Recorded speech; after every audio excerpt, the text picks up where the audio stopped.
Kan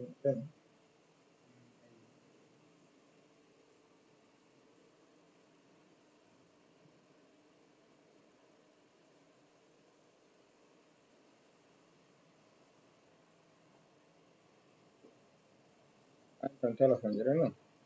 Ada ko telepon mo. Kona junga hara. Allor ngara.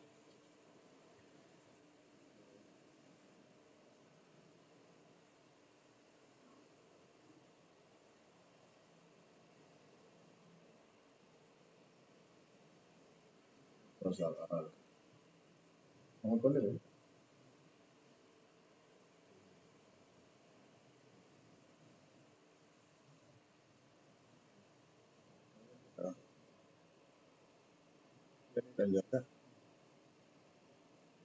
تفضل.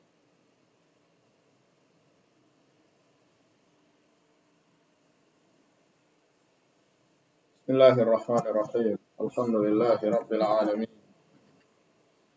والصلاة والسلام على رسول الله الأمين وعلى آله وصحابته أجمعين وسلم تسليما كثيرا مزيدا. أما بعد، أيها الإخوة الكرام، السلام عليكم ورحمة الله وبركاته. أرن يتي الله سبحانه وتعالى إن جل إلى مكان صلى الله عليه وآله وسلم. Salmina ngo Islam ngo handuɗon ɗen jokkitade nde dursande meɗen ka Minhajul Muslim Cheikh Jabir Jazairi rahimahullahu ta'ala rahmatan wasi'ah wa askanahu jalla wa ala fasiha jinani. Aray e nder deftere nden en serali ha joni hiɗen ka babul aqida, ka fiɓeteɗi hooleteɗi. E nder ɗin fiɓeteɗi hooleteɗi hiɗen e damal biyetengal al-imanu bil qada'i wal qadar, woni al-faslu thani ashar, woni gondingol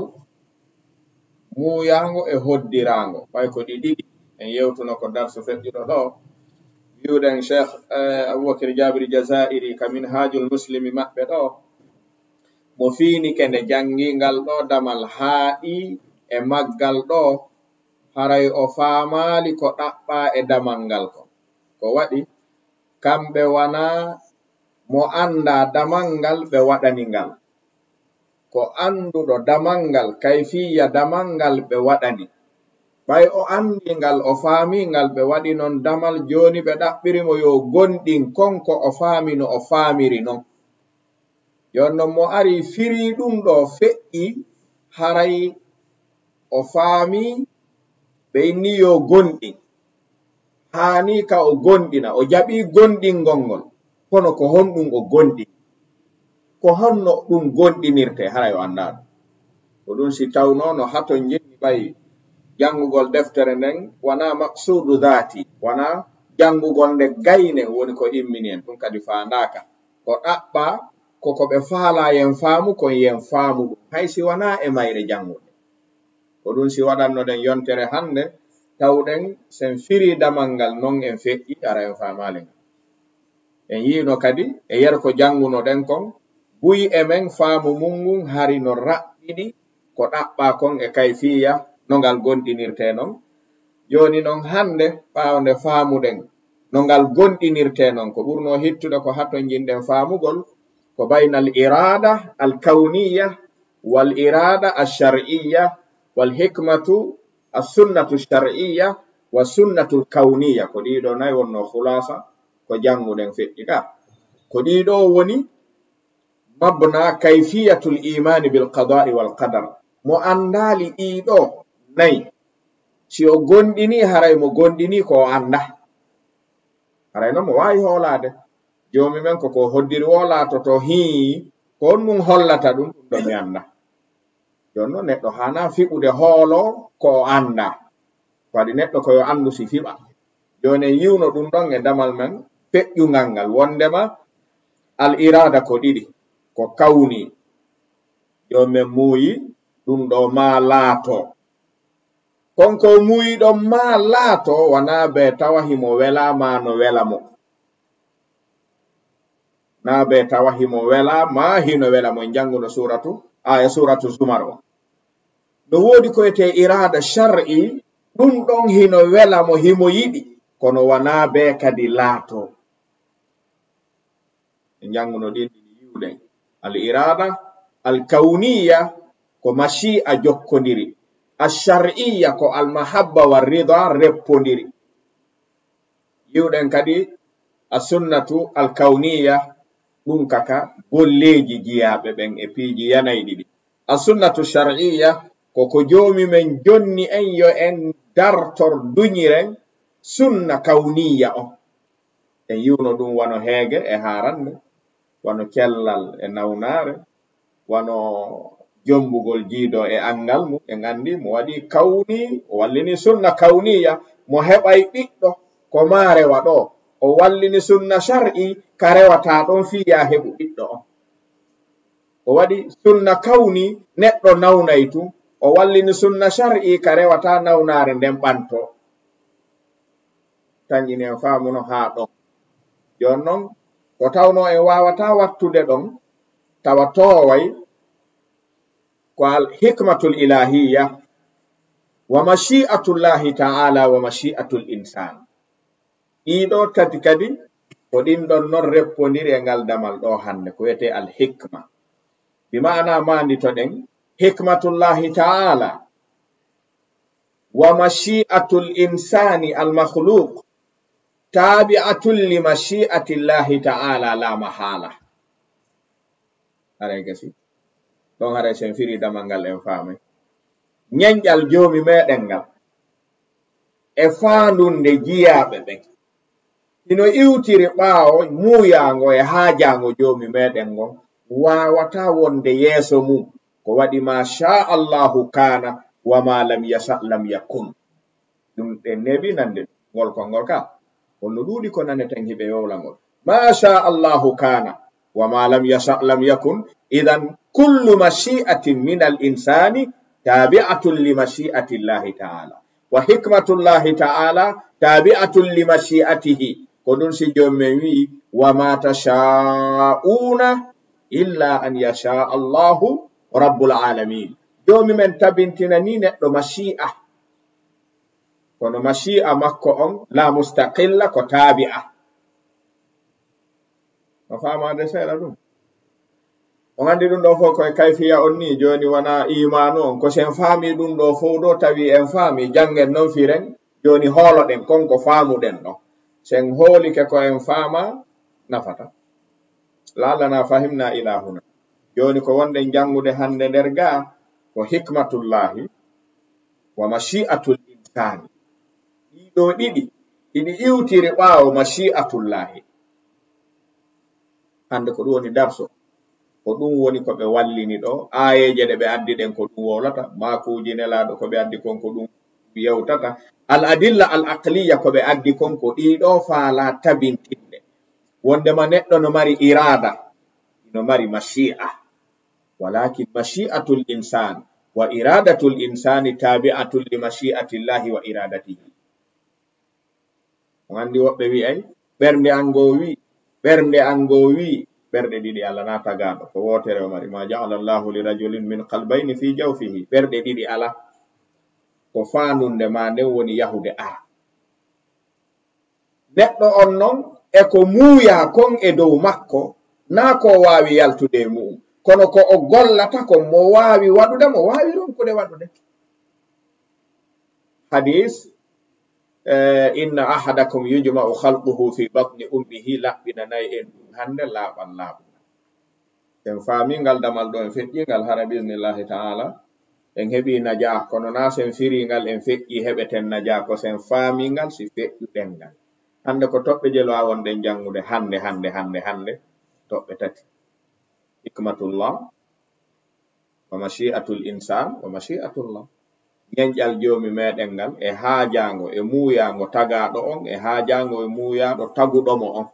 haajango joomi meɗen ngon no ardiɗi fof ko ari wo jokkay haajango makko ngon no attiɗi fof ɗi artay ɗi jokkito faamike qala cheikh rahimahullahu ta'ala alfaslu thani ashar damal sappo e ɗiɗaɓal ka minhajul muslim woni al imanu bil qada'i wal qadar kala kaɗe reppirani wawul atifa on ko addatamo ko litadulla ala almughayara. Idan alqada'u ghayru alqadar wal qadar ghayru alqada. siwana ɗum wawon ala nafoore. Tawi jaa sa'idun wa zaidun wa jaa amrun wa umar,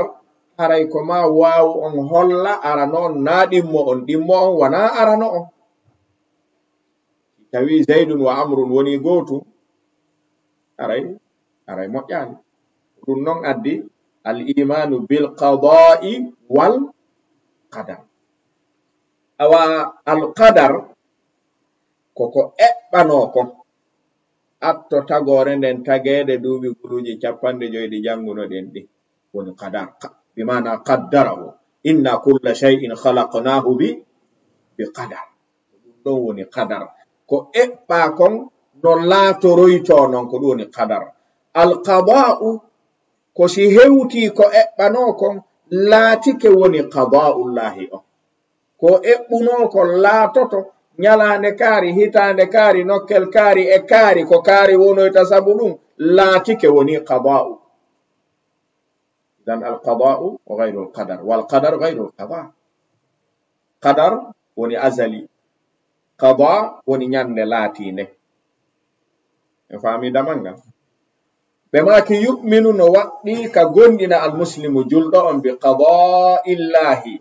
nyawango Allahu ngon, wa qadarihi e eɓɓere makko nden, ko eɓɓuno kon e ko laati e ko eɓɓuno kon no landi gondina ɗum. Wa hikmatihi e nyanƴal makko ngal e laatingol ngol e eɓɓugol ngol. Wa mashi'atihi e haajango makko ngon ka eɓɓugol e ka laatingol. Ɗum ɗo fof no waɗɗi neɗɗo gondina. Jiyaɗon gondina. Wa annahu siko woni la yaqa'u yanata tabita shay'un hay e hunde fil wujudi e wodede nden e nder aduna on, hatta af'alul ibadi, ha hewti golleji jiyaɓe ɓen al ikhtiyariya ɗiɓe suɓoto ɓe waɗa ɗin, ɗiɗo fof ɗi yanataka dow leydi illa ba'da ilmillahi, siwana ɓawo gandal jomi men ɗum laatoto, wa taqdirihi e eɓɓugol jomi men ɗum laatoyto. Ala ko yalti e gandal makko ngal, ala ko juhimo e tagore makko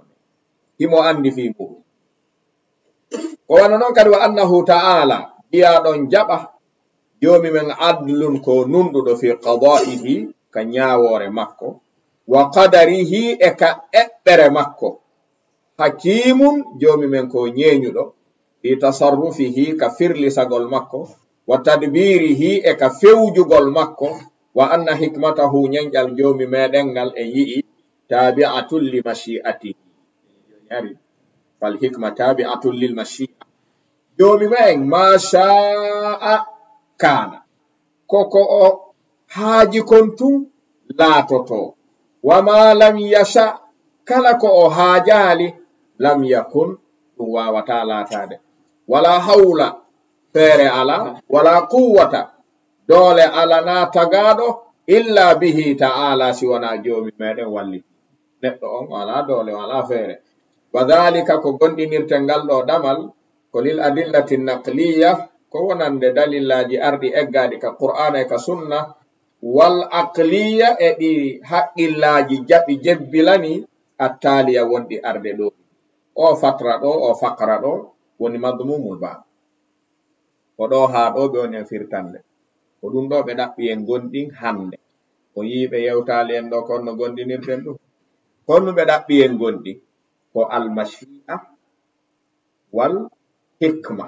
Mashi'atullahi wa hikmatullahi wa mashi'atul bimana wa mashi'atul insani. Kono tawsi ɓe yewti en ɗo ko honno gondinirten ɗum wano fe'irnono. Ko waɗi iɓe andi en fe'ino ɗon. Landaki ya yeeto julɗo gondinɗo ko ni gondinirte. O andu si o gondini, ta yiltumoy ɗum yeetomo ko gondinta kon, tawi no mbuyi e men feƴƴi ɗon tawi wawali ɗon.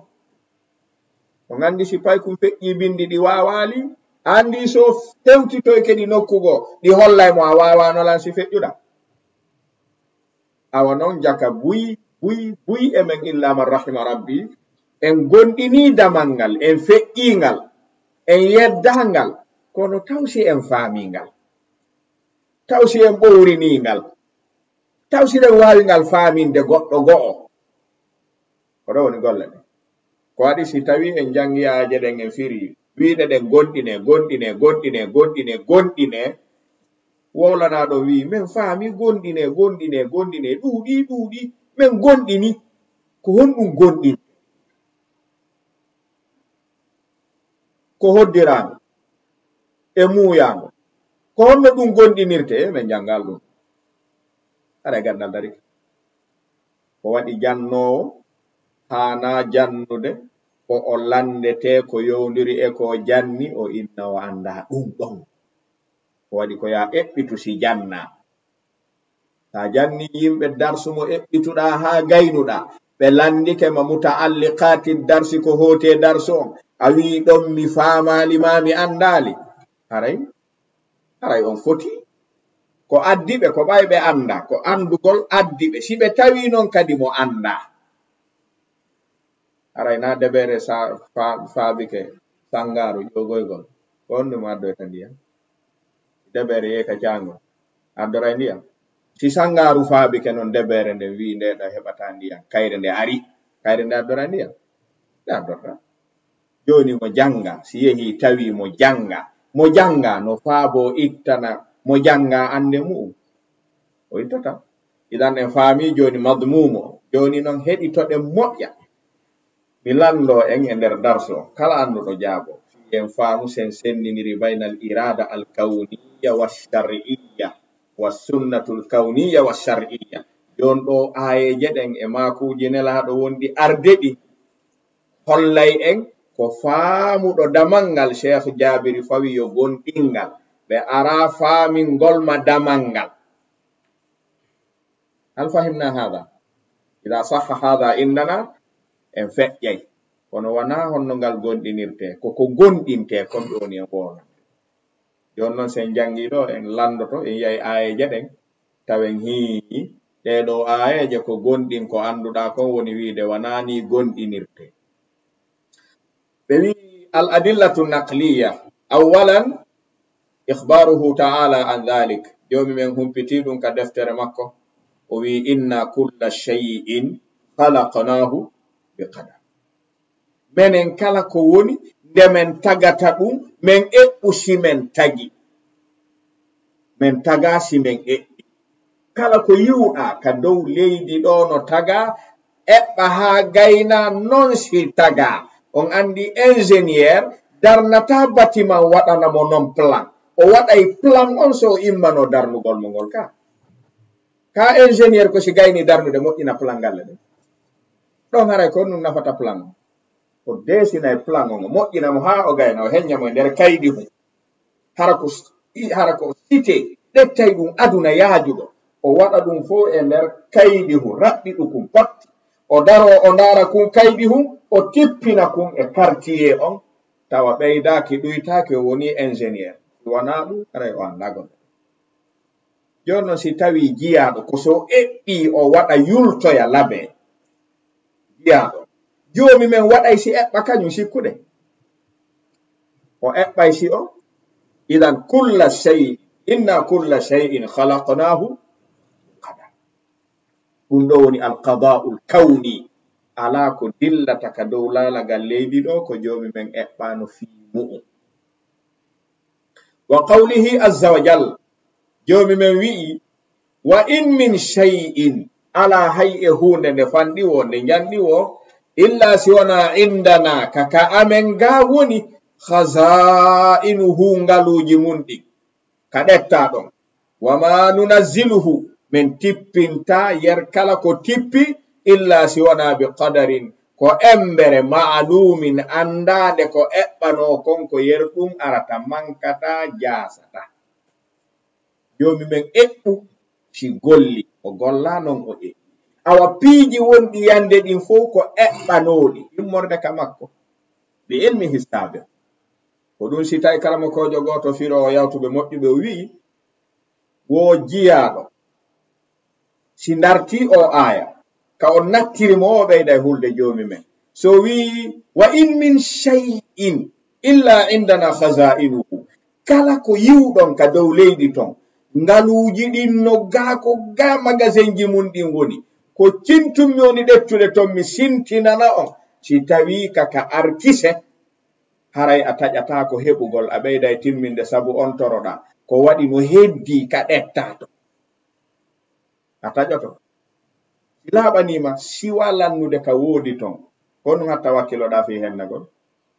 ɓe yilti ɓe wi ka jarrabuyeji si jarrabuyeji ɗin ari yani joomi men wi'i siko muusu hoore siko muusu reedu siko muusu koyɗe siko ñabbeli ɓe nguure siko jarrabuyeji joomi men wi'ima hey ko gokkunni mi ɗetti e muusu hoore magasin ji mun ɗin ga mi naɓamma si mi hollima ko heddi ga ko nge muusu hoore a deƴƴe gokkunnimi jonma de a wullitay jakadi fof ɗi foppu majji ka moƴƴereji o ka jarrabuyeji o fof ko khazainuhu indahu o tippinta illa bi qadari maɗum ene si ɗum ɗon laaɓanima tippoto e ma ko wullata ene a ronka e hendade taƴoɗa taƴata ko idan o wi e aya goo ma asaba heɓata min musibatin hay e masibohum hare wiyali immorde masibo oɗo ko nafu kulli o wi'e min musibatin hay e masibohum kun janɗiwo kun fanɗiwo fil ardi ka leydi wala fi anfusikum wana ka pittali mon kun yanata illa si wana fi kitabin kun yanukum kun tabitino windede yoora fi makkum e nder deftere reenude fow nden min qabli ko atti an nabra'aha nde men tagata aduna on ɗi capanɗe 5 hari kun windama si kun yani hande fi makkum a wawata kun yam joni ko muñal heddorɗa a salike ɗum kun yanay a salaki ɗum kun yanay ko waɗi doole maɗen dirnata hoddirama ko ɗum heddorɗa isbi sabru sa wi noon kadi mi muññatako taw si laatatako laatoto ga laatako laatoto joni men o wi inna dhalika ala llahi yasir eɓɓitugol piiji ɗi si laatina ɗi laatina ko eɓɓuno kon ɗum sattana joomi men on yaali ɓiɓɓe bani adama no jangude ha tawa joni ko waɗete wo ɓe adday kaydi ɗimɓe jonnama ɓenna hino ɗo kamen fokkintini saare mende hino ɗo si ɓe heɓi ballal joomi men e mum aroya tawa saare nden hino i wi ka kaydi hum ari ka teere ka ala wadde o pon dakar ɗo parduwa ɗo o ɓe sakuno kaydiji oɗo arto ɓe moƴƴirde mo ɗo yimɓe ɓe ndaari ha jiɗɗi ko honno ɗum wata wonirde kum tumbu ɓay ɓe ari ɓe tumbi ka e tumbere nden wonani duuɓi joni yimɓe no majjude o pon parduwa duuɓi je goɗɗo aray sa falji tun a naati ka eɓɓira ara yi alaka tournete alaka ariyerete haray ɗon ko hiɗa yaade tun ndeɗa heɓoya ka tourna haray honno wiiɗa ko sifaɗi ponji buy yimɓe anda ɗum soferga ko yimɓe majje woɓɓe naatayno e o pon parduwa ɗo tourna e nder makko ñallal peeɗi ha fana ala kadi mo darna landoɗa e nder makko hombo darnata nder ton landoɗa gon koyɗa tourna fu nde ɓe wowluno ɗum atto waɗede jama on landino essemo wawi ɗum ɗum wolano fownanno ɗum kono ɓayri ɓe tumbi ke nokku on tawi ko dunkije molanaɗi diide ndiyam wonɗon na ɓe ɗigguno ɓe ñoƴƴuno lebbijol ɓe ñoƴƴinde ɗan ndiyam ɓay ɓe gayni na ɗon wona dogede nini joni si ɓen ɗon waway ɗum ɗon taguɗo ɓe on non wawata eɓɓude laatina ko eɓɓi kon ɓen ko yimɓe ni ɗum simple buye ɓen haray mayino maayo si eɓɓay gayna tagowo on non idan jomen o wi ɗum ɗon fof koko newi kama ko wi aya go ma asaba heɓata min musibatin hay e masibohum ka dow leydi illa bi idnillah ko ɗum so hikkiti yeso ɗon ka tagabum wa man yumin billahi yahdi qalba masibo yani tun e ma a gonɗini hada bi qada'i llahi wa qadarihi sabiqi allahu yahdi qalbaka o tabin tinte e gonɗinal ngal kono si yani tun ka fuɗɗi harade ñaaɗa ha faminana ko laatoto ma faminaɗa wawi duñirde jungo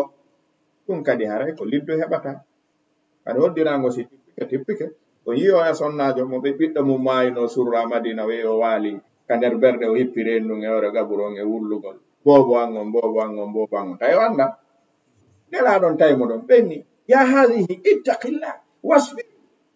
eyi si jarrabu e tippike ala ɓurɗo mawnude ɓuri asabr ko ɗaɓɓuɗa ko wana ɗon wo a bonoyte fu a heɓoyta fu ɓaynon o annda hari kanko nelaɗo o wi immi ɗon kere a heɓi musiba sifa momi heɓi o kere si ko an ɓiɗɗo mum maayino a wullatano ɗon yiɗi hay natugol ko lawol mo ngala e mum immo ɗon mi landaki nelaɗo mi maki awa yaafo o wi yaafo immo ɗon si hunduko juuti ko teya yiite koy kala ko teyata eyi goɗɗo si wi nelaɗo immo ɗon hara moƴƴi mi landakimo a landaki nelaɗo on kila o hucciti tun nelaɗon hucciti tun accimo ɗon goɗɗo no ɓaawo jaka hayno diɓe o ari o inni ya hadihi fayo sonnaɗe ɗandi kombo bugiɗa ɗo jungo wiɗa yo immo ɗon huwa mi anda o huwa rasulullah ko nelaɗo Allah honni ɓe wolandema wiɗa ɓe immo ɗon a landakiɓe ƴe o nelaɗo ni wo ko kamɓe wowi perdi a perdi kan ɗum bonnay golle yo noon o acciti wullugol ngol o jokkitiɓe fi yaafinagol joni o niisiɓe o heɓi muskila molnaɗo e mum ko waɗi o wolaniɓe ko hanaɓe wolande kamɓe kadi ɓe hollalimo ko homɓe woni ɓe kamɓe ɓe deƴƴu tun ɓe heyi o jokkitiɓe noon o ari o hewti tawi ɓe naati tawi bawwa bonno ka damal wono Anas wonno ɗon on ɗon wiyeteno kaarino ka damal nelaɗon ko on mum mako ɗon yo naatu kayo yaho o aroya on woni bawwabo sonnajo ngari wi Anas yaw tefanami ka nelaɗo wi'a min sonnajo wonnoɗo wullude ka berɗe on mi muññike ɓe yaafo mi muññike joni mi wattata Anas ari yeeti ɗum nelaɗo ɓe maki sonnajo mi wacci ka berɗe o jokkitilan wo hii wo joni o muññike wo hii wo yaw wiyama so falata o muññi feƴƴino ka muññeteɗo ko neññande ɓe maki innama sabru inda sadamatil ula ko on sonnajo ɓe wolanno ɗum muñalngal kaka atti tappude ɗon sa muññaki ɗon a muññoyke haray feƴƴi ka muññeteɗon bimana haray saƴi ha helti a yaltini fani jatuɗi ana ɓora ndiyam ana ɓorta idan muñalngal kaka atti wadde ɗon ɗaɓɓa wa qawlihi e ka nelaɗon ɓe e ka jomi men tabaraka wa taala wi wa kulla insanin alzamnahu ta'irahu fi unuqihi o yiɗo ko qada'ullahi ta'ala alkawni onni ene neɗɗo no wawi yaltude tahta hadihi ta'ira o wawa kono hal kullu insanin ya'rifu ma ta'iruhu ɓen andi joni men wi kala tagaɗo ari ka dow leydi ɗo naare ayo moƴƴa dey wa kulla insanin alzamnahu ta'rif alzamnahu men ɓorni ka dande makko talkuru golle makko ɗe o wawata ndu ɓortade o wawata waynodirnde mayru koko woni ɗon kon tun o golloyta laama haala kala mo yiɗa ka dow leydi ɗo battani mum no windi jomumen no andirta waali kala mo yiwɗa fii mum gasino si ari ɗo kulla insanin alzamnahu ta'irahu si ɗum laaɓanima a hulanay hoore ma ɓuri ko hulanta yimɓe ɓen kon a yeggitata hoore ma nyosoɗa yimɓe ɓen anda ko hondu ɓornaɗa kaɗandi ɗandi battanema anda ene joni wuruɗo ene mo yoolaki ko honɗum jalata yooli jawno juwede maayo ngon arama goɗɗo okkike tun otom o yehi sa jali on a ukkaki taw haraɗa mari hakkille hullu no gasa jomumen yurminama dandama ɓayɗa mari yurmede sa jalimo no gasa heddoɗa to yaado wattake ko ɗum si ɗum ɗo tabitani en ɓay ɗum ɗole no tabiti kala mo yiwɗen ka dow leydi ɗo golle makko ɗen ko gollata kon ko sakkitorto kon kaw sakkitoroyto ton alzamnahu ta'irahu fi unuqihi yalti o yi'i o nyande darngal wa nukhrijuhu yawmal qiyamati kitaban yalqahu mansuran ko nyande darngal andoyta fay non no wirnani en ga kon no warrate na e waɗay ɗoy tun toroɗen joomi men ɓay du'a no jeya e sabuji ɗi joomi men wallini ko piiji ɗin huntorte kon kono moƴƴugol ngol tun hoolo taƴo moƴƴere heddiɓe ɓen hoolo garanti moƴƴere mum nden ko jehoyaga ɗon ala nafoore ay fus wa fi qawlihi e ka joomi men wi'i qul lan yusibana wi'uɓe heɓatamen illa ma kataba allahu lana siwana yer konko allahu on windannomen heɓay men ko waɗi huwa maulana ko kanko woni heftuɗo e amen wonɗo fii amen wa ala llahi falyatawakkalil mu'minun koye allah hon tun haani fawaade gonɗinoɓe ɓe jaka kala ko memuma e lorra lan yusibaka illa ma kataba allahu laka jaka koko winda kon tun si ɗum ɗo fof selli e ɓernde jiyaɗo aduna on foygitanto mo ha foygi ko waɗi ko yiɗa o harayɗa andi on andi si jama on wi'i docteur ɓe lendi wi a jama e ɓeydu wattude hakkilde nawna hunno fokkiti arde ɗo e yimɓe ɓen haray yoɓe rento hunde kaare amma si kun yanile neɗɗo yoɓe wallitor hunde kaare on andi aray ɓe ñawdiɓe feccere ko lekki ɗaɓɓoyte ko ara ɓe ñawdiɓe ɓe nawnal ton ɗon dimana mo yano e mum wo haray no woodi gandal ngal o mari e nde nawnare si ɓe watti ɗon kadi wata goto hulu ɓandu ndun wulay tun ko balɗe ɗiɗi aray gasi nden kadi wana warayde yimɓe ko anda kon haray ɓe ɓeydi comprimé de ka haray cellal ɓeydaki si waray ɓe andi ko ɗum ɓe wino ko ɓe wino de ko lootagol bimbi e kikide ka terto Nescafe ka waɗa sukkar seeɗa ka kafe ka ɗuyta sukkar on ka ko ɗum wona ka cuuɗi ka haray mo ñawdoto goto wonana ɓay tun ɓe wi warata na ko warata haray o ndikkori gu wono si ɓe wi naare corona fe ne ɓaali ceerno mawɗo corona ɓay ɓe wi c'est très grave jaman hooli que c'est très grave mawɗo e ɓiɗɗo mum hutondirno ɓiɗɗo biyayno baba eno jungo jungo ma ngon baba piyon ko ñawdo ɓen hulɓinno yimɓe ɓen ha ton tay joni go subhanallah wi awa joni ɗum no hulɓinino goy joni ma wata sertude taw hiwrondir ka nder suudu si walagol hewti walɗon nokku ngotu ndaare ɗayre faaɗuno goy ko ɗum si tawi joomi men ko woni waɗande ɗo ko kala ko yani e me'en imo yeeta den atto yanude fi wata teddu fi wata muusu si waɗi tun onna ɗum mi heɓɓunogo e waɗay wattu hakkil a watano kadi angal wata waɗu joni muñño tun ndaara no feƴƴira ɗon kadi ndaara nokkugo ene sattay si a anda no juhima a tawnata ko ɗum ɗo woni alqada'u wal qadar ko ya andu no foygintinira piiji ɗi en faami hikkitiron wa fi qawlihi jalla wa ala o wa indahu mafatihul ghaibi kaka makko woni cottirɗe wirniɗi ɗi la ya'lamuha illa hu honno cheikh jabir addani o aya nder ɗo ko liyadulla ala anna al ghaiba sirrun min asrarillahi la ya'lamuha illa hu wa indahu mafatihul ghaibi la ya'lamuha illa hu ka wiɗa wa kulla insanin alzamnahu ta'irahu fi unuqihi ko ghaibun bay non no wirni joni ko wakkilare heddorɗa na hayfus wa ya'lamu jomi men no andi ma fil barri wal bahr ko woni kon ka jordi e ko woni kon ka maayo wama tasqutu yanata min waraqatin haykakol illa sona ya'lamuha himo andi fi ngol kakol wala habbatin wana abbere wonayde fi dhulumatil ardi kanibe leydi wala ratbin wana keccol wala yabisin wana yorungol illa si wana ɗum ɗon fof fi kitabin bindanoma e nder deftere mubinin feeñunde nono wulbini sa remi foññe e gandi foññe ka sa soppi ha honto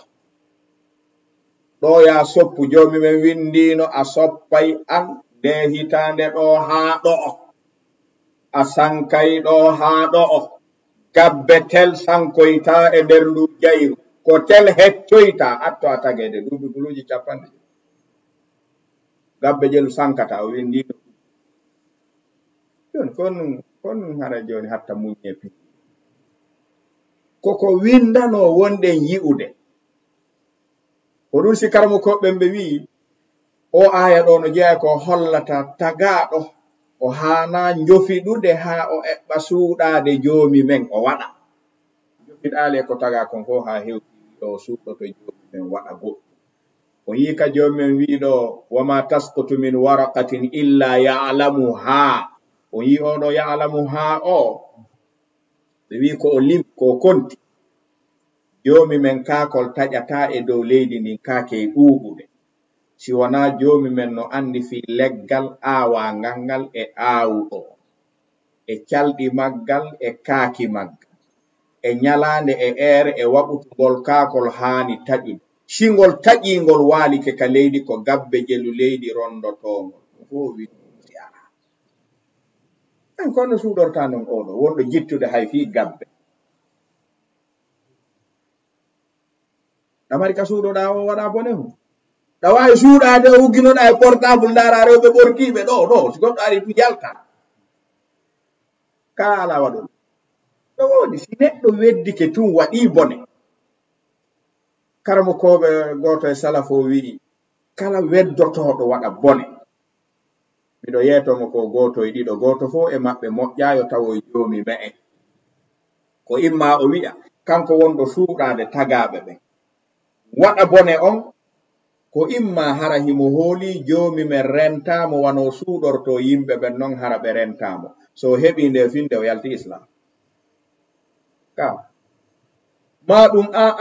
a kallu daraja ka ɓuri fanɗude himo andi joomi men no rentimo himo andi joomi men no renti kala ko woni ko bonere makko needi e wasere makko needi nden tu hewtinimo waɗugol yeeso joomi men ko haɗi ko wo ko ɗo ɓuri foyji taade mi tewi pas si tawoyi joomi men moƴƴay honton ti hisata honto ɓuri fanɗude le ko ɗo goy ko wiɗo ɗo miɗo andi mi tewi tawoyamo kon ɓuri hoyfude ɗi wiwɗo on e o anda woni joomi men anda piiji ɗi honto mum ɓuri on andi koɗa ɓuri hoyfude o si tawoyi joomi men haray o naɓori jam ko honto a woneten enen ha suuɗo ɗen waɗen ko welata joomi men hara ɗen eɓɓude kadi suuɗago hara si neɗɗo tawi en tu en sansay ɓay no woodi taweteɓe suudu no huɓɓini radio hara ko woni tappude konki tu ɓen e ɗuyti ma ɗannina woɓɓe no konkuɗo ko honɓe ko ala jeen iɗɗanni a moƴƴa ko ala jeen wi moƴƴa o wi ko allahu kono mi suusta alhaji en ɗa suusi allahu on alhaade on wi hi ka mi anda si ɗen faamu on yiyata goɗɗo no huɓɓina cigarette ol ɓiɗɗo juɗɗo huɓɓina cigarette o jogongol o pooɗa haa ko heewa o fewta ka kammo o furaki o fotta e mawɓe o ɗanninangol ka nder juuɗe o suma haa ngol ɗaano ka o konno gurdam oɗam honɗum yiɗi ko mawɓen harmini ɗum kono o suusata mawɓe ɓen o hersay mawɓe ɓen himo teddini mawɓe ɓen ko joomi men ɓuri handude ɗum ahil ay ko teddungal tun ko joomi men ɓuri handude teddingol ko hulugol tun ko joomi men ɓuri handude hersugol tun ko joomi men ɓuri handude ta waɗan neɗɗo ko joomi men hande ko a handinali mo handina e taga ɗum na hakkillo yeddoɓe joomi men ɓen noon e suuɗotoɓe fof ko ɗo ɓe ko yimma ɓe fiɓa joomi men renta ɓe yalta diina taɓe fiɓul ma ɓe renta meɗen andi mo renti kono men tawi pasɓay ko ni men fewdori joni men ɗetti conséquence men tawoymo ko wi o waɗa ɗum ɗo fof na jam rentoɗen idan jalla wa ala o wi wama tasha'una illa an yasha allahu rabbul alamin on yi joni anna lil insani mashi'a ɗum to tabiti ka wama tasha'una illa an yasha allahu rabbul alamin holliɗon mari mashi'a hiɗon mari irada kono ɗiɗo ɗiɗi ɗi waɗana ɗon ɗi hiɗi jokki faandunde e muuyaango joomi meɗen ngon rabbil alamin wa qawlihi e ka joomi men wi'i innal ladina sabaqat lahum minnal husna ben tagaɓe tabitani ɓe ka amen ga windanede natugol aljanna on ulaika ɓen yaaduɓe ndun talkuru ko aduna yiltoniroyi wo ko aduna bonoyi ko aduna ɓoyli ɓen ɗon sakkitoyto an ha ga e yiite ngen mubo aduna ɓe woɗɗitinoyte ɓe sakkitoray aljanna mo windanama aljanna si aduna on darori gotal wasere needi o yurtay o nato he to windanama yiite si aduna on fop woni ɗoftiɓe kanko o heddoto o ɗoftake e nder maɓɓe ko ɓe ɗuuɗi wo kono ko winda kon ma o yaha ɗo kombo ɓe gandi ko windana ɗum no wirnani en joni ko honno woni ko ɗaɓɓira ɗe ko i'malu kullun muyassarun lima khuliqa lahu ko jonna ɗen ko golle wano woniri non wi emen finay tawa basal timmuga anda heɓay heɓata kono doga e ɓaawo ɗaɓɓugol ha maya ma ha heɓa ka heɓuɓe mbuɗi buy anda no koye heɓa e fende fuɗɗi anda kadi si ɗaɓɓiɓe heɓali buy anda heɓata no goy sakko fowto nde tawnoɗa andi ɗa wawi wonde galo ɗa wawi angal wonde galo si jommen windanima heɓay so windanalima heɓata ɓay a anda no winda ko honto jikkinirɗa kono gasa o windanilan natirɗa e ɗaɓɓugol ka andi on ti taw babe mum ala e huuɓe nene mum kadi ala hay soro amen mene men tawali keɓal awa joni haraya hay angoyɗa winda o woyi no gasa hara min jommen no windinmi ka heɓoɓe accu tummi essaya ahi o essayale o yultoya few o ara o darna e hoɗo ngo o nadana ɓe kuran o nadana ɓe ndiyam o waɗana ɓe boyli o waɗana ɓe kulla sey hara o tawali keɓal gila o taga kanko mo winda e nder maɓɓe so wiwno ɓayri mi tawali e keɓal on tiwata force ɓay mi ɓura baben am mi ɓura baben sora mi ɓura e joni wiɗen harani moƴƴi joni sa tawingal mum fo ala fewuɗo ɓay a tawingal mum fo ala marɗo a esika a heɓi sa tawi fo no ɓoyli ndaari sina pewal windananoɗa sa heɓata ɗotu ta wiɗa waɗay ɗum ɗa waɗata ɗum haray a senday woni suɓoɗa majjinan hoorema ko gayi ko i'malu jonna ɗen fa kullun muyassarun lima khuliqa jalla wa ala o wi'i walawla id dakhalta jannataka qulta ma sha allahu la quwwata illa billah ko ɗum ɗo golloɓe mbuɗi ɓen jonna ɓen faala wattude hakkille yi buysi golli heɓi tubbeway yi'a hoore mum yeggita taguɗo ko ɗum ɗo sa regili pilasi ko ɗum ɗo sa golli ko ɗum ɗo sa yeeyi ko ɗum ɗo sa remi moƴƴi a ala konngol ɓuri masha Allah la quwwata illa billah jonni to joomi men hor hunde nden heɓu gongol e keɓalngal e sabuji ɗi nattuka makko wana la andi min mi wolanno ɓe wondo gan wawata golle ɗen ko wawuɗo ɗe wawata ɗe mi sikkeɓi ke ka ɓay mi ari mi wolanno ɓe pay ko wawa golle ɗen si mi woni ɗo heɓoto miɗo andi golle ɗen abbe wi sa woni ɗon jommen jonnima doggu reedu a ferme place on fermi ka heɓay ko yiɗo ɗen faala dandagol e doole men e feere men arten o kala ko golluɗa heɓi moƴƴi masha Allah la tara nafsaka fiha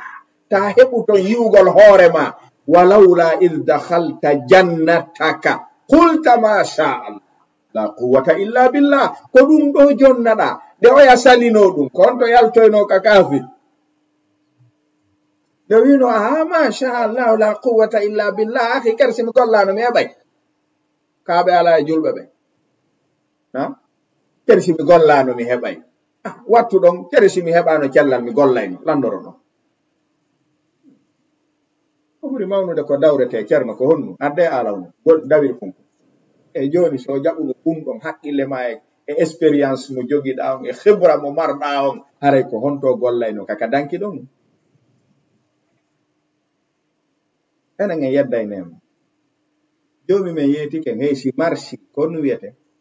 masha Allah la quwwata illa billah si perdi ko nu wiyete qadarullahi wa ma sha'a fa'ala fawto ɗen ko ɗo hakkunde ɗo wonete kono sen wi tum ka o yaano ɗon no heɓade mo wawi golle ne wawi ka golli wawi ka golli wawi o mari khibra mari expérience molanaɗo eɗen golle koni terto na expérience heɓata mbu woodi ɓurɓe ma expérience terno woodi ɓurɓe ma hakkillo woodi ɓurɓe ma ngorugu e doole kakara yagal terno ɓe dawa bimbi ɓe fuka ha kekiɗe ɓe heɓa yer dépense ɗa jooɗiɗa pooɗa comptoir duña tum pooɗa tippina ɗa heɓa ɗon million ji ahi na expérience heɓata mbu kako expérience ko doole eyi arkisaɗo no yawi wakkil ni di e arkise tawi o memminay tum buy heɓo o fandinay hakkil wakkiliɗo mo windanaka buy kono ɗum ko jofoyagal idan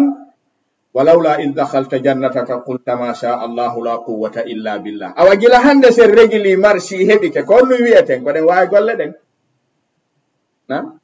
o wawi kay woltu ɗum hande kadi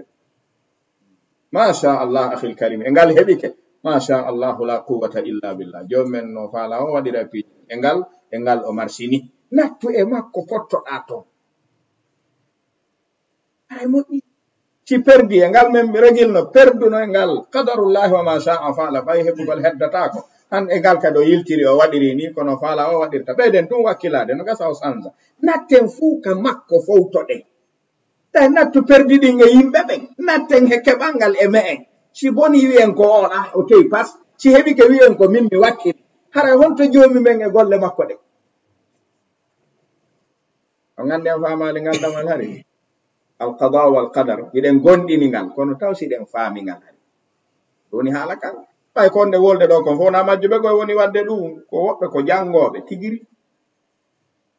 ko janngowo sunna mo waare molnade yiyatano regila tappa hoore mum heɓo tappa ɓernde ko kanko tigiri yiyatano regila e perda inna mi sokoye a tewi pas ko anñami mum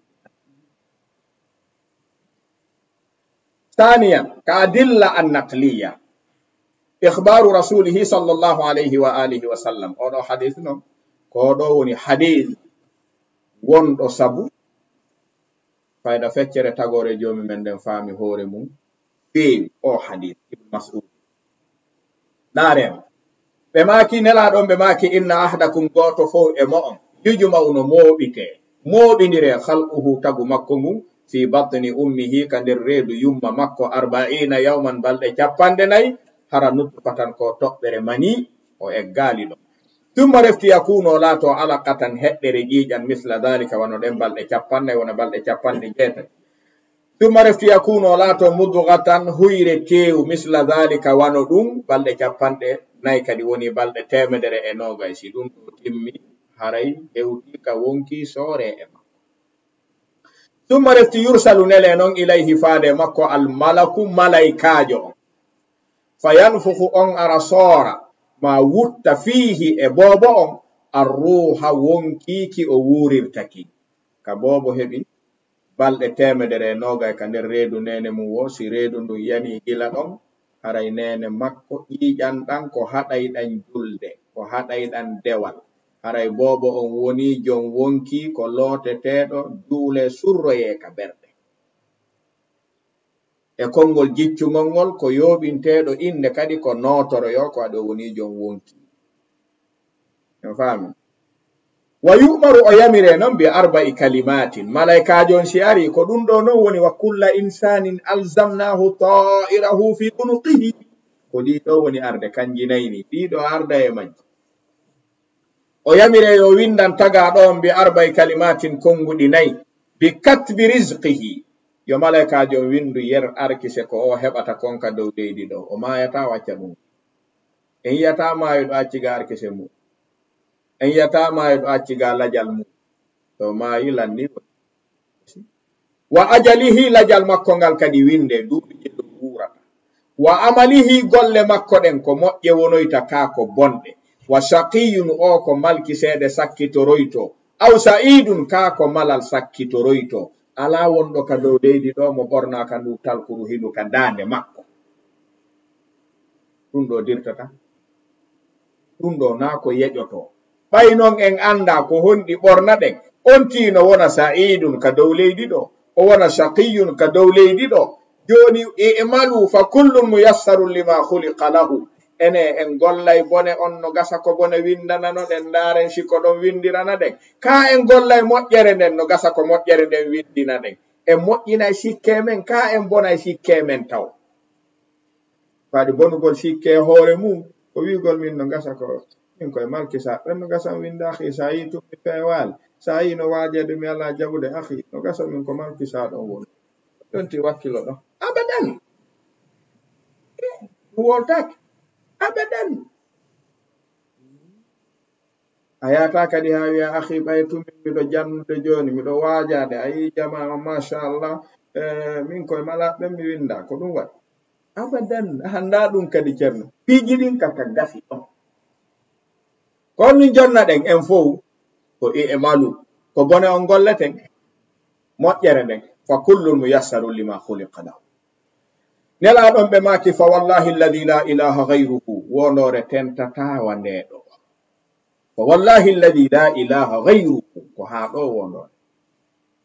ɓe wondiri jomi men on mo tawata ala reweteɗo ka gonga si wona kanko ɓe wondiri on ɗo ɓe maki inna ahadakum inna ko harfu tawkidi goto e moɗon o woni moƴƴo ma o woni bonɗo la ya'malu himo golla bi amali ahli aljannati golle yimɓe aljanna tun o gollata har sa yimo tun a yiratamo gollal sina golle yimɓe aljanna hatta ha ma yakunu haka tawata ɗon latatako baynahu hakkunde makko o baynaha e hakkunde aljanna illa si wona dira'un yersogona heddoto fa yasbiqu attito alayhi e dow makko alkitabu deftere golle ko windanano o ɓornakon fa ya'malu o golla bi amali ahli nnari golle yimɓe yiite ɓen fa yadkhuluha o naata yiite ngen o sakkitoronge ɓawde wuuri e golle yimɓe aljanna ene awa moƴƴuɗo heɓi ka hoolo hande kadi on ɗum olotoɗa on harotoɗa nelaɗon seedike ko yimɓe golle aljanna tun jokkuɗa qur'ana e sunna ka juulirde e da'wa e tarbiya kusu kono bone fo astaghfirullah a'udhu billahi minash shaitanir rajim subhanallah ko yimɓe aljanna gollata tun jokkata kono tawsi ko ɗum sakkitorta a an waɗu doyi ɓay a anda ko sakkitorta kon ɓe makiɗa wawi jokkude ɗum ɗon tun ha fof haawo ha fof heɓa tamaw pallito ka sakkitorte ɗon naata e ko naɓata yiite kon maya naɓora ɗum al insanu ala ma mata alayhi la ma asha alayhi neɗɗo wona ko wuruno kon wona ko o wuuri kon koko o maayi e mum kon tun konti e gurdam makko ko a bonɗo wonno konta siko a bonɗo fewni konta ko a honɗum maayi ko ɗum ɗon tun konti al insanu ala ma mata alayhi e yijaka neɗɗo no jogoɗe golle ɗo ha gantin pallitoyo o sakkitoro golle yimɓe yiite to maayi kadi fa yadkhulu ha o sakkito natude yiite ngen awa kala moƴƴuɗo ni o heɓi taƴureedu ndo sertata si ndu taƴureedu selli a fijirta mema itta ko waɗi a annande maayata ɓay sa moƴƴi hande a ɓoylike janngo a tinnike janngo a welsindike faɗɗi janngo joni a andande maayata sa maayori non ñande welsinare nden haray tinnare nden honto nafoore nden ay fu en yiiɗo jaka alaka hoolo ɗen ka ko tamaw jogotoɗe waɗi no pillitogol wa inna ahadakum goto kadi e moɗon la ya'malu hino golla bi amali ahli nnar golle yimɓe yiite tun hara ko ɗum tun o jokki kala ngol o golli o wowli a hulaymo a hutitotomo kala ko o golli a hawotomo jokka ɗum tun hatta ha ma yakunu ɗon ka o laatatako baynahu hakkunde makko wa baynaha illa dira'un si wona yersogonal fa yasbiqu attito alayhi e dow makko alkitab ko windanano kon kullu insanin alzamnahu ta'irahu fi unuqihi attito fa ya'malu o golla o tuuba o laɗɗina ka gurdam makko ɗan gasi ɗon bi amali ahli ljannati o heeroro ɗum o maaya fa yadkhuluha o sakkito natude aljanna awa en ala haqqe taƴanagol neɗɗo ko boni o ɓoyli o gila hande ko ɓoyli o ala haqqe taƴanagol mo ko moƴƴi o ala haqqe taƴanagol mo o maayida e idan awa piiji ɗin koye sawru joga hakkunde mayru to gandi jogagol hunde sawru e hakkunde ka ala ka jekki ala aɗo joni kon ɗum hikkata ɗo ko gollugol timmina sabuji al istiqama ɗi ɓe gandi o e warnoɗo pittali 99 wotu ɗum woni sabu ko nada neɗɗo yiide o wari goɗɗo o timminiri 100 hakkunde ɗon jomi men wurti ɓernde nden o yilti ɓernde nden o tuubi o laɓɓini o yehi kaw rewoyta jomi makko ton o maayi ka laawol nelaɗon ɓe maaki malaika ɓen tippi ɓe pooɗoniri malaikaɓe yiite wi o ko neɗɗo bonɗo ni ko warɗo yimɓe ni 100 yimɓe wari ko hanaɗo naadede yiite malaikaɓe aljanna inna ko non woni kono o waɗi boneji ɗin no anda kono noon ko tuubuɗo ni koye ni koye moƴƴere nden kadi o woni ni joni acce menen men ɗettamo ɓe wiya la wawata wonde ɓe sonki nelaɗon ɓe maaki jom men tippini malaikajo goto yo ñaawu hakkunde maɓɓe fi en faamu al insanu ala ma mata alayhi la ma kana alayhi jom men wi malaikajo ñaawo on yahu etanaɓe innata ɓe sonka ko aljanna o yaata ko yiite o yaata joni ɓe habbo ñaawanaɓe eto gila ka o iwi ton haa ka o maayi ɗon e gila ka o maayi ɗon haa ka o fokkituno dewal ngal ton ka o ɓuri ɓattorde woosi ka tawi ka o iwri ton haray ko bone on o ɓuri ɓattade yi malaikaɓe yiide ɗettumo naada yiide si tawi ka o fokkiti ton o ɓuri ɓattorde haray malaikaɓe aljanna ɓen yo ɗettumo naada mo aljanna yaw etirano nelaɗon ɓe maaki malaikajon ɓay ari yeetike ɓe ɗum ɓe jebbilike yo waɗire noon tawi mo waali ka hakkunde siggiri ɓuri raaga kono ɓayri o tuubi o niisi ko moƴƴere nden ni o ɓatti joomi men wi'i leydi ndin ko an yo leydi ka o iwri pottiti ɓaawo seeɗa hande o etata an ka woni yaade ton ɓatti gokkum fii yo hendo aljanna on wallahi malaikajo on eti tawi ko ɓattori to ko yer ɗum o cuɓal ko pottori to ko yer ngal cuɓal jomumen wi yurmede anden no heƴa ɗon malaikaɓe rettumo naɓaka aljanna jaafi ene mo ndaaruno alhaali o fewno o feetin kinni e waɗugol ɗi o waɗayno ko nu wiyayno na neɗɗo yiita kon nu o sakkitori e joni ɗa ndaara kadi goɗɗo wakkilotoɗo tinno ha moƴƴa murta few ɗaya ɗo bandiru molanandu wara ɓe ni ye on sa yino ñande go akhiyar ko kakarari moƴƴiri ni kono aduna no hulɓini no waɗa ko ɗum si landaki hoolagol piiji ɗin ey ko tamaw marɓe pellet ala pellet ko laakara feeji ɗo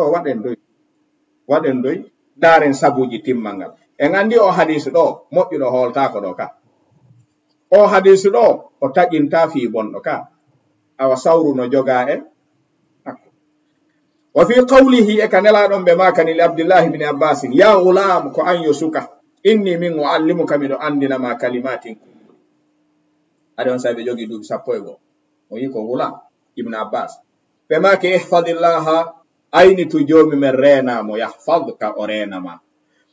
ihfadillaha renu jomi men tajiduhu tawamo tujahaka himo fewtuma ida sa'alta si a toroto fas'alillaha toro allahu tun ta toro taga wa idha sta'anta si a wallinoray fasta in wallinor billahi allahu on tun wa'alam andu yabna abbas wa'alam andu ko harfu tanbihi ni ɗum ɗo annal ummata mofteɗen aduna on fof lawiji tama'at haysiɓe moɓondirino an bakrati abihim hara ala luttituɗo ala e dow an yanfa'uka nde ɓe nafirtama bi shay'in hunde ko ɓe wakkili wo ko ɓe wakkili lam yanfa'uka ɓe wawatama nafirde illa siwana bi shay'in hunde kad katabahu llahu laka hara jomi men windanino ma nden a hendoto nde non ɓe dillina sabu hendoɗane kono ɓe dillinta ko a windanaka ɓe yottinayma ittu ɓerɗe yimɓe ɓe e yi toɓɓere nde ɓe maki wayniji tama usiɓe moɓoniri kadi ala e dow an yadurruka nde ɓe lorrirtama bi shay'in hunde lam yadurruka ɓe lorrirtama illa siwana bi shay'in hunde kad katabahu llahu alayka nde jomi men winduno e dow maɗa nde yanayi e maɗa ɓe memmina sabuji ɗin nde yotto jomi men windano yanayi e ma si mashriq e maghribi giddi ɓe yottitta fusa ay fusɓe wawa nelaɗon ɓe maki ibnu abbas o wi naam ndaare pay ko jogino ko duuɓi sappo e gonɗen ñande ɓe awa ɗo usulul imani fi qalbihi ɓe maaki kadi rufi'atil aqlam kara mi windiranoɗi ɗin ɓantanoma wa jaffati sohfu ɗereli windanoɗi e mum ɗi yorino montatako awa hoolo joomi ma hutoɗa tagore nden ta hoolo tagore nden hutoɗa joomi ma naare neɗɗo ko hooloto tagaɗo ha hewti ƴawgol e avion on ɓe wiira enen no huta moƴƴinɗo ngal e doginowo ngal ka ɓe ƴawɓe nder ɗo haɓɓi sentir jooɗi ɗo nanda son faami hoolare nden go billahi ene tasawwar si ɗum paani dow ga kon to darete watte kono no hoola ɓe ƴawnata paanunga ɓe hoola ɗum ha timmi goto kadi landata ko ɗum ka aéroport escengal wonɗon men jawnude ngal ɗo ngal on ngal moƴƴa esce waɗi entretien ɓe wiyay tum ɗa ƴawa jebbinoɗa ahil karim joɗɗa ñoƴƴa on hewto e allahu alam on hewtoyta allahu alam kono ko ɗon wancinta ndiyam yaraɗan uddita journal ma janga aɗa hooli o moƴƴinɗo ngal dey ɗa andi fewɗo hakkunde ma e leydi ko jellu yanda la kono moƴƴinɗo ngal on koosu eyi moƴƴinɗo ngal on noon ko honɗum ko ɗon nattata tan hoolo tagaɓe ɓen ɓuri taguɗo ɓe on ara e loyi no wulɓe ni koy ene ƴawɗo avion dino hutiti jongal moƴƴinɗo ngal on no hutiti ngal ƴawa kadi no gasa ɓe wimen ngal kelɗa kono miɗen ƴecceyide ɗum no jawna goɗɗa awa hooloɗen joomi men ɓuri ɗum imana joomi men en hoolike mo selli o en hoolike mo ɓuri ko jogiɗen ka jungo hayno ka jungo ma hooloɗa ko jogi kon a hendoto ɓuri hendagol ma ko jogiɗa ɗo ko nanda sen faami balaga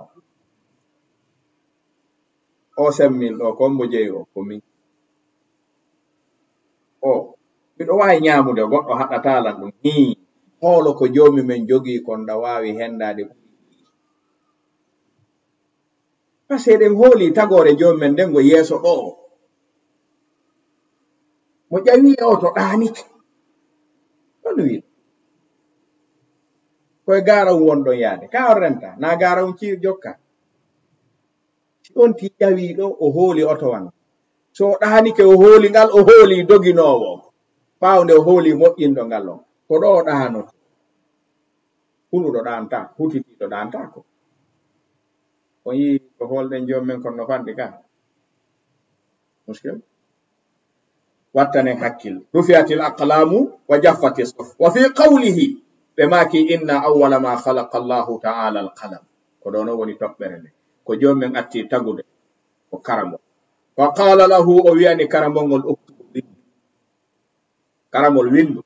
fa qala karamol ngol wi rabbi joomi wa madha aktubu kon num mi windata qala joom men wi uktubu windu maqadira kulli shay'in hatta en yiimo rawa feƴƴuno yonteran nden yi'uno ko hatta taquma sa'a ha darngal daro ko feƴƴata kon fo no winda si darngal darike joom men yewtali en no winda ko arata yeeso ɗon kon en fottuno ko feƴƴi ha darngal dari kon si peesinirama ko woni yeeso darngal kon ino wawi wa toɓɓere ndiyan nden si ittama ka nder maayo waɗi ɗo koko gasata to koko heddoto si joom men windi ɗo ha darngal daro o deƴƴi hakkunde darngal e yeeso ton ko ɓayri ton haton jinna windi si windi haton jinna wolangol en ko aɗo wiyalen o windi ko waɗata ɓawo darngal awale hakkunde ɗo e darngal darade e hakkunde darngal e yeeso ton ino wawi wa maayo ngon e toɓɓere ndiyan si ittama nder ton wa fi qawlihi e ka joom nelaɗon ɓe maaki ihtajja adam ɓen men adama fooluno ko wiyete ihtajja fooluno adamu ɓen men adama wa musa ɓe pooɗodiri ɓe mana ihtijaj woni pooɗodiral yanuno hakkunde annabi musa e ɓen men adama ɓayɗen andi annabi musa no ɗuɗuno ko landoto ko ɗum si kaada موسى أن يذهب بثلث القرآن كما قال علماء التفسير. النبي موسى يقول من إن شاء الله تعالى ماي متوي جو ممن mitoro tomo yo newnana mi yewtida be men adama mi anda ko wonno hanno be muñongal leggal ha be tibbinen ka dow ɗiɗi pasesi nyamano leggal ngal aka nder aljanna jibintone den hanno en ala o sonjaɗo kamɓe ko wonnuɓe nyamani leggal ngal mi landoto ɓe ɗum hadis fi sahih bukhari ɓayɓe feƴƴini nelaɗo filliɓe maki jomi annabi Musa wi jomi newnanan mi yewtida e ben men adama woda komi landiɓe jomi wi ino adama ɗo lando ino ɗo haalaka jomi annabi Musa wi ya adam e riwaya go ya abana anta abuna ko ono woni baba en amen men fop khayyabtana on tampinimen wa akhrajtana on yaltinimen min aljannati ka nder aljanna fo ko ono woni sabu fi honɗo hanno muññoɗo ñamugol ngal leggal fa qala adamu ɓen men adama wi anta Musa ko an woni Musa ka istafaka Allahu bi kalamihi ko an jomi men suɓi yewtidugol e mum mubasharatan ka teddingol ma ka o hi wa khatta laka tawrata bi yadihi o windiran ma deftere nde o jonnuma nden jungo makko ngon antun o waɗani ɗum ka o hi o Musa wondude ɗum ɗo fof talumuni a faalalan felude ala amrin e dow fiyake qaddarahu Allahu alayya jomi men hoddirino ɗum e dow an qabla an yakhluqani ko atti o tagudelan bi 40 aman duuɓi 40 a faalalan felude dow hoddirango fa hajja adamu Musa ɓen men ado anna Musa wi a ɗon amdo yaafu alaga ɗon non ɗo mɗo faala gondi ɗo hakkil ɗo si feƴƴen ɗo ene ɓen men adama ko honɗum foliri ɗo annabi Musa ko hoddirango ngon kaako masibo ngon on faamilan nanga on andi o hadis no jeeya e ko kadariya majjiri o hadis no jeeya e ko jaburiya majjiri o faamugol o ko ɗum siden faalamo faamude ene ɓen men annabi Musa ko wi ɓen men adama on yaltinimen ka nder aljanna on tampinimen ko waɗi on muññake ko haɗa ɗon ko ɓen men adama wi'i jomi men hoddirino ɗum e dow an atto tagudelen duuɓi 40 tawi mami waɗa ɗum ene ɗo ɓen men adama ko ɓe waɗu bakkatu on haa ɓe gayni ɓe landa ɓe dallinori hoddirango ngon e dow sellugol waɗugol ɓe bakkatu on ka dallinorgol maɓɓe on koye musibo ko bakki mana hoddirangol heɓi kon ɓe dallinori en faami landalngal kaɗo luggisen mana joni ko piiji ɗiɗi wonɗo joni men hoddiri ɓen men adama ñamay leggal ngal ɓe ñaami leggal ngal ɓe yaltay nder ton yaltugol nder tongol ko jarrabuye ko musibo ene ɓen men adama ko dallinoriɗo ko jomi men windino mi yaltay ton ko ɗum si mi ñaami mi yalti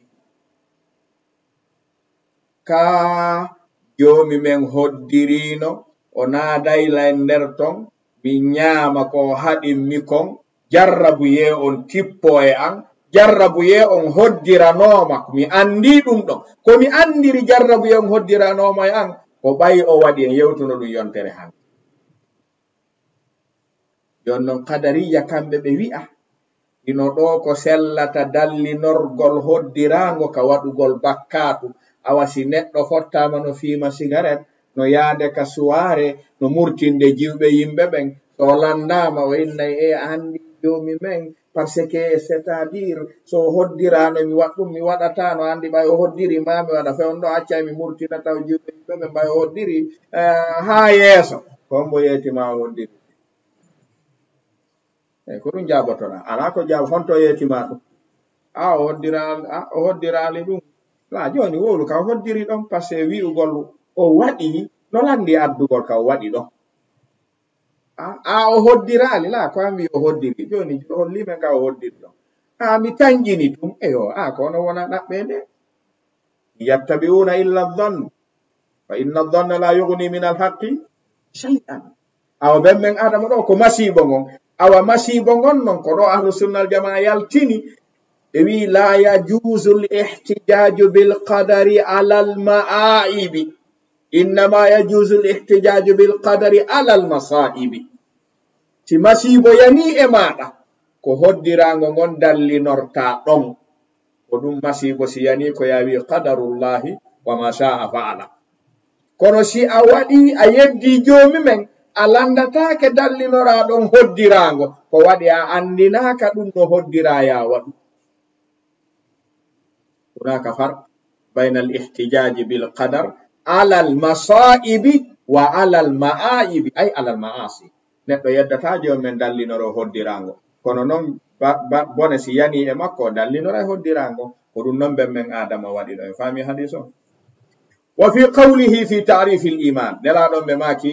hon woni gondinal an tu'mina billahi wa malaikatihi, ko nde gondinta joomi men gondina malaikaɓe ɓen, wa kutubihi gondina defte makko ɗen, wa rusulihi gondina nelaɓe makko ɓen, wal yawmil akhir gondina nyalande sakkitine nden, wa tu'mina bil qadari gondina hoddirango ngon, khayrihi wa sharrihi, ko feƴƴuno en filuno ɗo khayrihi wa sharrihi. Asharru huna alqadariya huna nisbi, bone kala ko are hoddirango damba e neɗɗo woni bone, haray ko sharru nisbi.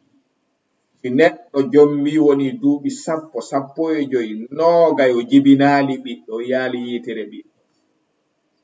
o jibini ɓikkun gotum o neƴi kun ha kun fuɗɗi kewde duuɓi 3 kun feƴƴini, haray o heɓi ko yurme ka, ko anini ɗum ka. Ɗum ɗo ko moƴƴere wi'ete makko e ko feeñi kon, ka ko bone, ko bone, ko bone ni e ngurdam makko ɗam. Kono si tawi non joomi men wi'i kala mo mi ɗettitani ɓiɗɗo mum teetiiɗo, o muññi o faditi, mi yoɓatamo si wona aljanna on. Aljanna on hecca ɓiɗɗo on wuri golle makko. Joni ɗettugol ɓiɗɗo on woni sharru nisbiyun, kono ɗettugol mo ngol riminatoygol aljanna awa bonti wontude sharra hande kadi wonti khayr. Den famude toɓɓere nden awa koko wiyeteɗo an tu'mina bil qadari khayrihi wa sharrihi, bone oɗo on kaka aduna ga o haɗata, si a jokkitimo ha a tawoyay ko waɗanta waɗaɗo on ko moƴƴere laakara kañum, haray bonti wonde kadi bone, wonti moƴƴere. Wa fi qawlihi nelaɗon ɓe maki i'lamu ande fa kullun, i'malu golle fa kullun fo muyassarun ko newinana ɗum lima khuliqa lahu ko tagira fi mum. Yaho aljanna newinante golle, yaho yiide newinante golle, yiɗine golle, jokka ɗum. Wa fi qawlihi kanelaɗon ɓe maki inna an-nadhara fodore nden la yaruddu qada'an, fodore nden ruttata hoddirango, ɗon andi fayda fodata sina wudduɗo. Yo si tawi inchallahu joomi men arti silangel ngal mi paasi ka école, mi horanay mo balɗe 3 inchallahu ta'ala, sa pasali noon o heɓata korka e juuɗe am moƴƴali ceerno. Na ɗum wattake, toro yo walle paasa, sa paasi yettiramo korka kan, kono ta wallinanmo hakkunde mon no feƴƴi, ta waɗani lammi waɗante, hay babe ma sa wi baben inchallah so hokkilan ɗo 500 000 inchallah ko nelɗon mi womi jaɓa e gila ɗon, sa heɓali 500 000 ɓe nelima jaɓata. En faami landal ko hakkunde ma e babe ma feewi, e joomi sa wallilan mi paase ngal mi horante balɗe 3 naafilo, si a feƴƴali noon a heɓata. ɗum wona needin fodore iwrata sina e wuddirɗo dewa, tan wuddir dewe ɗen.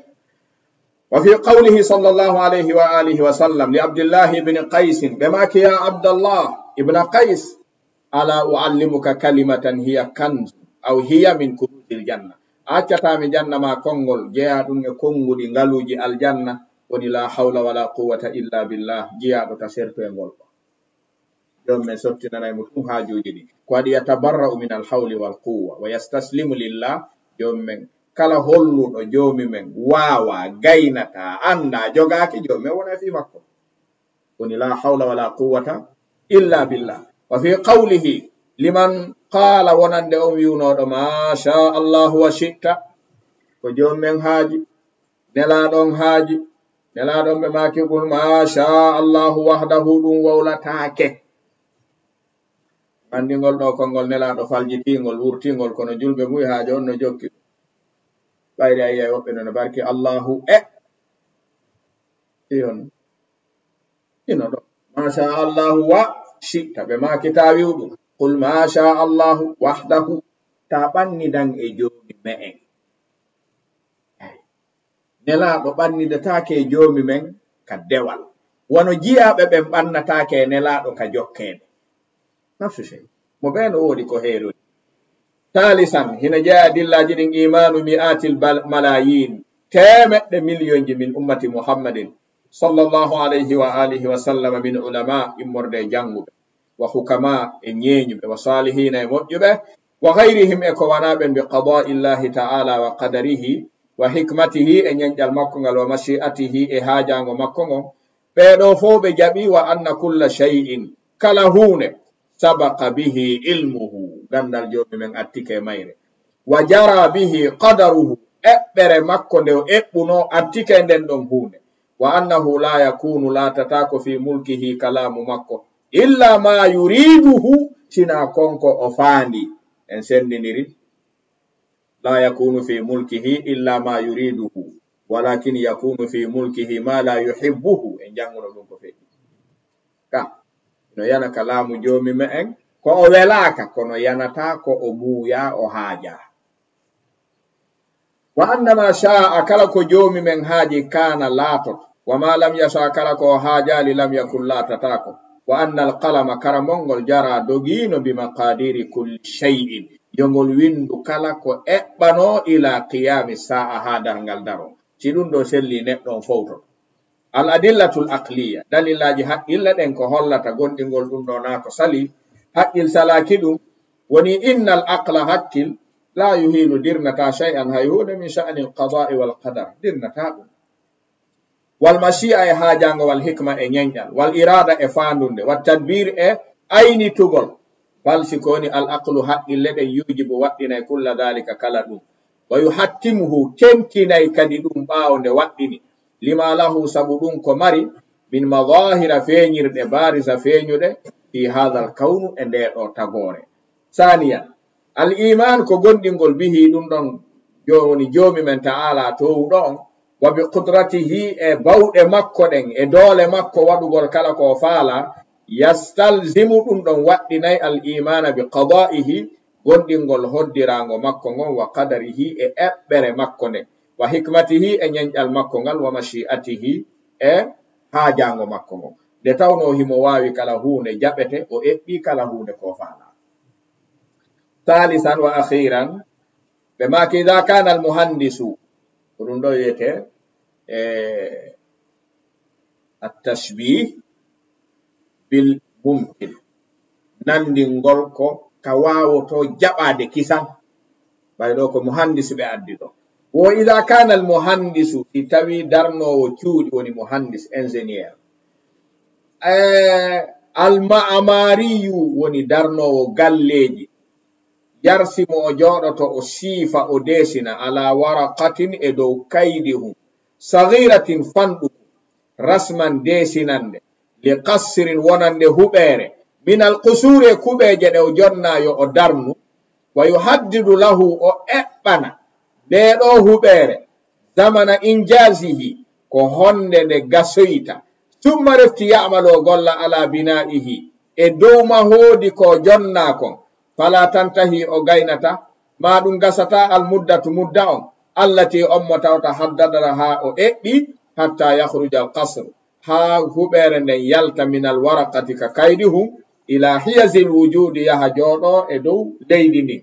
wa tibqa ma rasama hawrita kadi ka o eɓɓunoɗon alal waraqati ka nder kaydihum bi haythu nokku la yanqusu ɗuytata ko shay'un hay hunde wa in qalla haysi nde fanɗi wala yazidu ɓeydatako fa kayfa non ko honno si ɗum ɗo sella e haqqil neɗɗo ko honno yunkaru yeddirte alallahi ka allahon kañum an yakuna nde laatoto kad kataba gonɗi o windi maqadira eɓɓoreji ala alami tagore nden ila qiyami saa ha darngal daro ثم رفتي لكمال قدرته كسب تمال بود مكة وعلمه إغندال مكونغال يخرج يلتت ذلك المقدر كونكو إبانو دون أرينا تبقى هرنو هورونيري ما قدره كونكو إبانو في كميته كأمبرمو وكيفيته إكانونمو وزمانه إفونمو ومكانه إنكمو وما العلم وندو دغندال دن أندي بأن الله تعالى على كل شيء قدير أين المانع بعد هذا ala ikeni on andi no wodi ingénieur be joni wadobe plan étage e yetoma ko versata hetta caabi be jonnama dumunde de be jonni tatama caabi para foppuno do wodi ingénieur be yetotobe ma de galle do ko ton tel simande darni darnuɗo si yidama landama hara la yazidu wala yankus hada bitta'allum ka no wodi joni si tawi non neɗɗanke on jibinte hara la ya'lamu shay'an wallahu akhrajakum min butuni ummahatikum la ta'lamuna shay'an ko ɗum woni asli men en anda fu en jangi ha en watti darade trasen ko wonata wonira non en watti andude gandal hay ko trasa ko honno trasira ko honno yaltirini e gandal andinɗo en on non kañum on ɗon sen sikkitike gandal on ɗon ngal en hoolike gandal ingénieur ɓe ɓen aray en jofiɗi woodi nokkeli buy ingénieur ɓe ka arata ga eɓɓanay waɗugol piɗɗi yimɓe ɓen nokkeli buy eɓɓay i faamay ɗum wawata wonde kono ɓay ko ɗum ɓe jangi sakkitata ko wonde iwgol kam ɗo Dakar ɗo yaha ka men konto fulɓe Fuuta ɓuri soñjade laawol lagine ha hewti bantala ka bakka on mbo andi on to soñja waɗi ɓuri ɗo ala joni na ɗano to feƴƴon ɗo na tene feƴƴire bakkon ka wonno ɗo ɗum naati fi habari kala ari yahatake range ɗo balɗe ɗiɗi balɗe tati fiye bakkon no paani feƴƴinoɓen no nawni o woodi ko ñaame alan taman weele ha sanco ko ndiya fubbatake yawtatake ka joni ɗon ko on won ɗo arnoɓe wiɓen men waɗay ɗo pon o waɗani iwgol Dakar ɗo yaha Banjul o pon Farafeñe ɗo ko honto yanga ɓuri ɗon kadi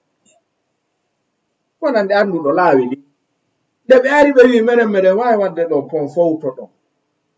hara sa ari passage no wawi ɗanade feƴƴon soferta ɗano tun konno wona feƴƴirede ɗo jiro na ko enen feƴƴino ka bako mum eyyi feƴƴa noon ɓe moƴƴinɓe ɗon andi moƴƴinɓe ɗon ɓe wowlu ko moƴƴinirteko ɓe jonna ɓe moƴƴini ɓe yaltoye gasi ɓe jangu ɗum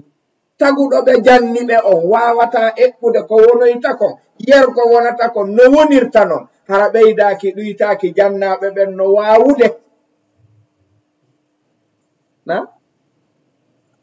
ɗum ɗo wiyete al adilla al aqliya ɗum ɗo kañum ko tashbihun maqbul ɗo a hawtinirayɗi tun hakkiluya ɗo no wawi baabi awla ɗo gasa hara en faami seeɗa ngal damal ɗen huli feƴƴugol ngal hara en faamali ngal mara en faami ngal faamu ɓoyli tawi woodi ko faamine mum ko jomumen wela ɗum ko ɗaɓɓuɗen tawi majji e maggal waɗi jabriya koye maggal majji qadariya koye maggal majji ko ɓe majjiri kon wona faandunde nden ko faamu ngun ɓoyli kono gasa hara gila ɗo sen faalama ngal jangude en andi ko kayfiya on ardinte jangugol non al imanu on janne wata goto jannu neɗɗo al imanu bil qada'i wal qadar qabla ta'limihi al kayfiya na ɗum famatako mafhum daroɗen ɗon bismillahi ta'ala ɗettoyen al faslu thalith ashar fi tawhid al ibada allahu ta'ala ala wa alam sallallahu wa sallama ala abdihi wa rasulihi muhammadin wa alihi wa sahbihi ajma'in assalamu alaikum wa rahmatullahi wa barakatuh